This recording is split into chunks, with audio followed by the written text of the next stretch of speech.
Hey y'all, before we get into this week's Rewind episode, a very special reminder about the Kickback. It's a virtual edition of our beloved live shows happening on Black Friday at 9:30 p.m. Eastern, 6:30 p.m. Pacific. If you've been rocking with us for a while now, you know that our live shows bring together storytelling and music for a good-ass memorable time. The Kickback is no different. It's an immersive virtual storytelling and musical experience and an opportunity to relax and unwind. It's like those radio shows from back in the day, but with an upgrade. What better way to spend your Black Friday? We even created a vibe kit that you can shop to set the mood for the evening. It's a curated set of goodies from Black owned businesses. Unplugged essentials, Illuminate Beat candles, and total peace and wellness. Early bird tickets are already sold out. Don't drag your feet because spots are limited. You can get yours at youhadmeatblack.com/thekickback. And now I'm passing it to Martina. Hey, welcome to You Had Me at Black. I'm Martina Abrahams-Lunga. This week's Rewind comes from Kevin. He told this story live at a kickback in Oakland. On a 5-hour drive to the meeting of his career, Kevin learned the hard way to be careful for what you wish for. Here's what happened. I want you to breathe all this in, breathe all this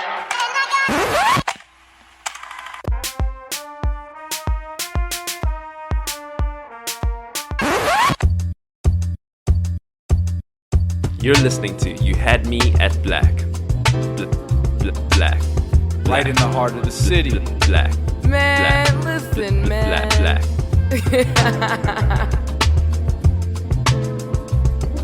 This is You Had Me at Black, and we live, baby. We got to go ahead and get the next storyteller up to the stage, man. And we've gone through the hat, so we only got one more name. So let's go ahead and get this guy up here right now so he can go ahead and rock for y'all. Ladies and gentlemen, You Had Me at Black. Put your hands together for Kevin Allen. All right, so I stopped believing in coincidence in 2011 in the summer. I guess at that time, just dealing with life, you kind of go through a lot of shit. You kind of get down on yourself. I started looking at life as like glass half empty instead of full. Kind of like a bad mindset to have. So as a kid, I didn't want to be famous. I wanted to create art and music and photos, and I used to draw, and I used to be into just different things. So as I got older, I realized the talents that you have are more skills, things that you learn, not like God-given or different things. That was just my perception at the time. So in the year 2009, I ended up having a song that was on the radio, and I felt good about it, but not too good, because you never know when the rug's gonna be snatched from under you. So 2011 rolls around, pretty popular. A record label called me and said, come down to LA. We want you to talk to us and see about signing you and all of this. So yeah, cool, I'm with that. Two of my homies at the time, Vale and DB. Vale is like the short Puerto Rican and black dude from West Oakland, Jordan's cargo shorts, funny dude. DB is my tall, like dark-skinned basketball type dude. It was kind of like Tommy and Cole from Martin. I guess I would be Martin in this scenario. So anyway, we get in the car, and my dad's car, and we get ready to drive to LA. He has a lime green Toyota Camry he bought like off the boat, hybrid. He like in love with this car. He got rims on it. It's like brown leather seats. It's like brand new, and he loved it. So he's like, yeah, you could take it. At this time, maybe it was like a year old, but he's just in love with the car. So we get in the car. We're like, cool, we're on the way to LA, blah, blah, blah. We're on the way. I have a show in Fresno. Fresno's like maybe halfway to LA. I have a show in Fresno the night before this big meeting. We're big time weed smokers. Look at God. Look at God. But yeah, we're big time weed smokers at the time. So we get in the car and I'm like, check this out. We're not smoking, we're not drinking, we're not talking on the phone, we're not doing nothing to fuck this up. We're just gonna get to LA, be safe. When I get to Fresno, it's like tension in the air. Like the show is like a lot of like, I don't know, gang members outside. I don't know, just people yelling shit. It was real uncomfortable. But the show went cool. I got paid. Went back to the hotel room, got some sleep. It was like cool, everything was cool. Wake up in the morning and McDonald's is the first stop. So the meeting is around 1 o'clock, it's 7 o'clock in the morning. We have plenty of time to get there. We stop, get breakfast, get in the car. The radio is playing, everything is cool. I'm basically thinking of like how to spend this money I'm about to get or how I'm gonna invest it, what I'm gonna do for my kids, and just thinking of all these things. Like my dad always been down and supportive, like I'm gonna make sure he has whatever he needs and all these things. So I'm looking back in my rearview mirror and the police are there. Of course, the police are there. We're in the middle of nowhere. I don't know where we are, but they pull us over. I tell the homies, y'all shut the fuck up, let me do all the talking. They pull us over. I'm not nervous because I really didn't do shit. You know, the car is pretty new, everything is good. He walks up, goes into his speech. Where you guys headed? What are you doing? License and registration. And you know, I'm good, but you know, I'm black in the middle of nowhere, and I just so happen to have a gun in my car. He checks my registration, he goes back, he says, man, the reason I pulled you over is because you have a cover on your license plate, made it kind of hard to see your tags. These tags are expired. So now I'm like, damn, like, Pops, you didn't put the tags on the all right, cool, you got me out here, but it's all good. That was my fault, I should've took my own car, but whatever. No problem, I'm assuming he's just gonna write me a ticket and go on about our business. He does that, but as I go back to put the registration in the glove box, he notices a pill bottle. My father is suffering from diabetes and cancer, so there's a pill bottle in there. He says, what's that? Oh, that's a pill bottle. He said, yeah, but it doesn't have a label on it. That's illegal. Oh, well, I wasn't aware of that, Mr. Officer, sir. Step out of the car, please. Okay. So now I'm nervous. Now I'm in panic mode. On the outside, I'm cool, but on the inside, you know, a little bit frightened. I look back before I get out the car, and DB is maybe 6'6". He's back there, like, shaking, like, oh, man. It was kind of funny, because Kelly Rowland's Motivation was playing on the radio at the time. So it was like, but we're getting arrested, so it's not funny, but whatever. So he takes me to his cruiser parked behind my dad's car. He puts me in the front seat, though, and doesn't handcuff me. So I'm sitting there like, this is kind of odd. I reach in my pocket while he walks back to the trunk to start the search, and I text Val, take the clip out of the gun and put it back. In my head, I'm like, a loaded weapon versus an unloaded weapon. Might have some chance to fight this and keep moving to LA. I'm just thinking about LA, I have to get there. This is what I've been working for. This is the whole point of me wanting to be an artist and take care of my family and my children. And all these things will run through my mind. So after I text him that, I'm just sitting there waiting at this point to see what's gonna happen. Is he gonna find it? It's kind of like when you go to a movie and the previews are taking hella long. And you like, man, should I get some popcorn? But if I go now, the movie might start. And you're like, But instead, I was like waiting to go to jail or get a record deal. So the stakes are a little bit higher than popcorn. That's my point. So he, Val, bless his heart. They take them both out of the car and handcuff them at this point. He searches the car, finds the gun, and the cop he's excited. Now he found what he was looking for. Black guys with a gun, right.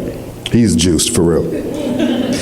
Val is not the brightest crayon in the box a lot of times, but he put the clip in his pocket.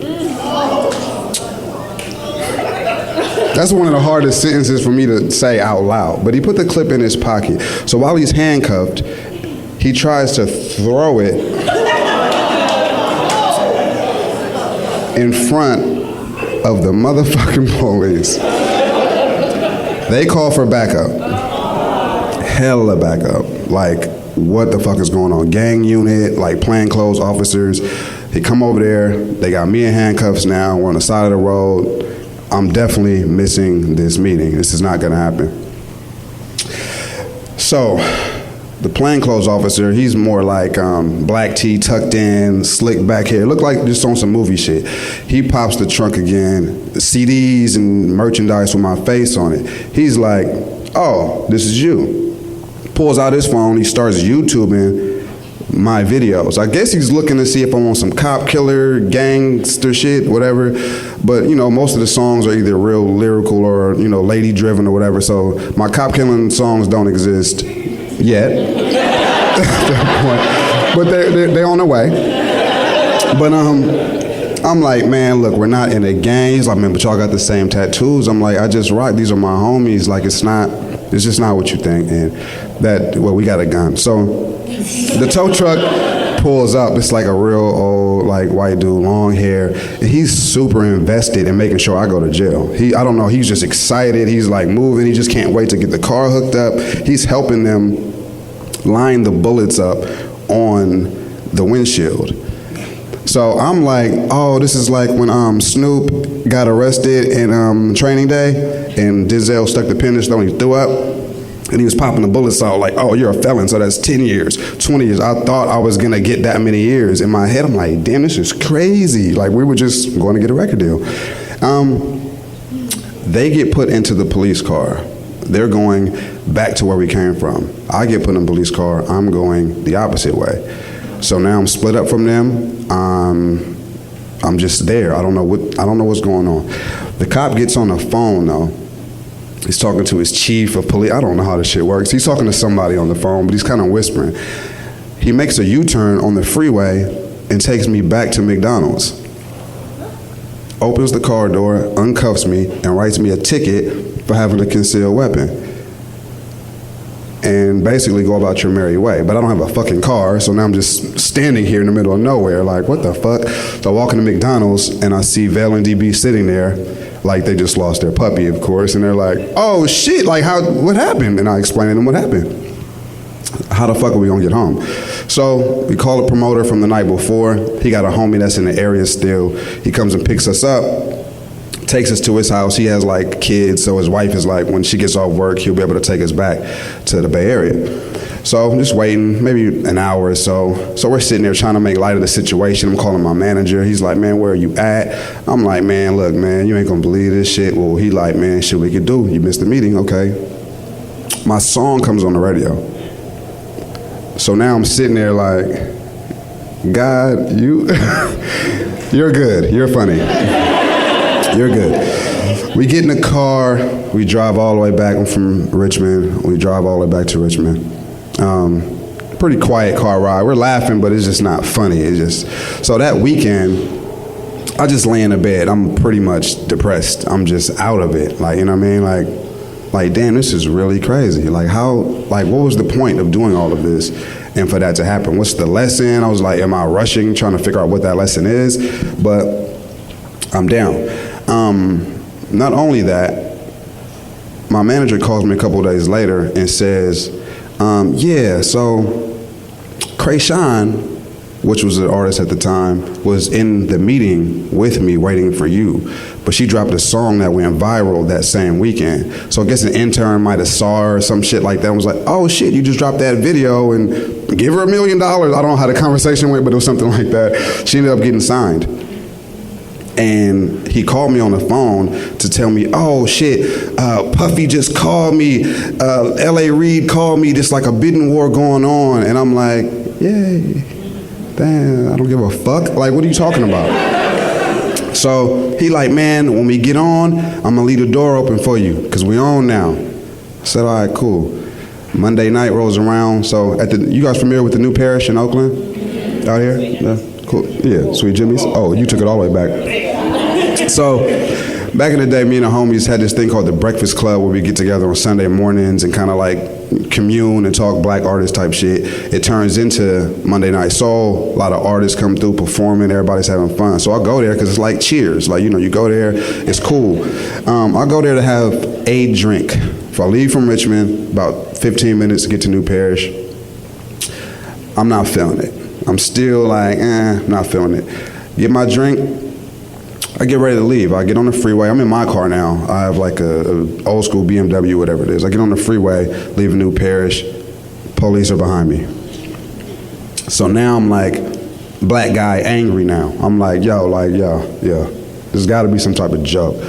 They followed me for about 10 minutes to Albany, like a little bit past Berkeley. They pulled me over. I realized that they're Albany police, so I don't know how long they were following me. Maybe they were out of jurisdiction. I'm just not sure what the fuck is going on.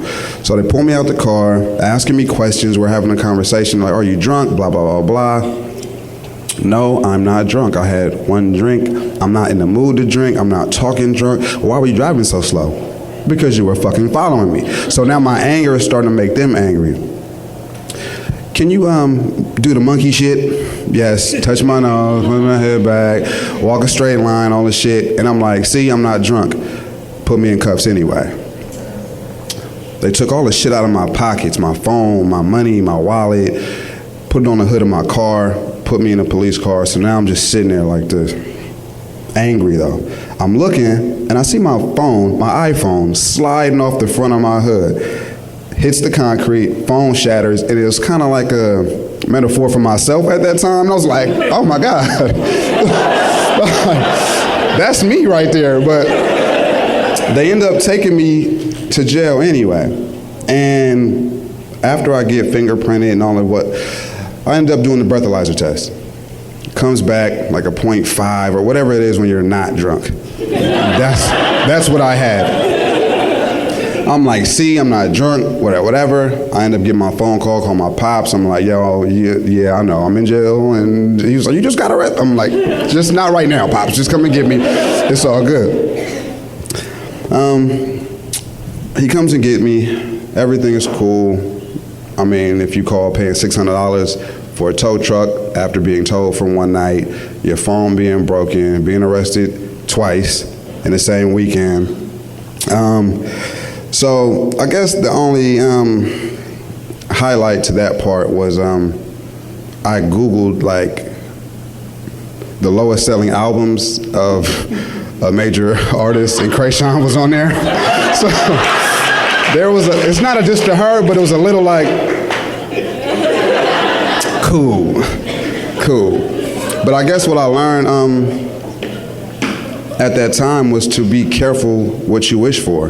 And what I mean by that is, before I got in the car to go to LA, I had another gun in my car that I don't know where I got, who I got it from. It was like a homie, and it might have been 30 bodies on this gun. It might have been used in a murder. I don't know. But being in Richmond and driving a nice car, people started making like threats on my life. So it became a way of life for me. My dad always said, protect yourself, protect yourself, protect yourself. So on the way to LA, before I got in the car, I told myself out loud, take this dirty ass gun out of your car and go get the gun that's registered to you. That way, if you get arrested, it won't be that bad. And that's exactly what the fuck happened. I got arrested, but it wasn't that bad, but it really was. So the universe doesn't know when you ask for something, whether it's good or bad. Once you speak it, it's in the air. And it's in the world's hands, it's not yours anymore. Thank you.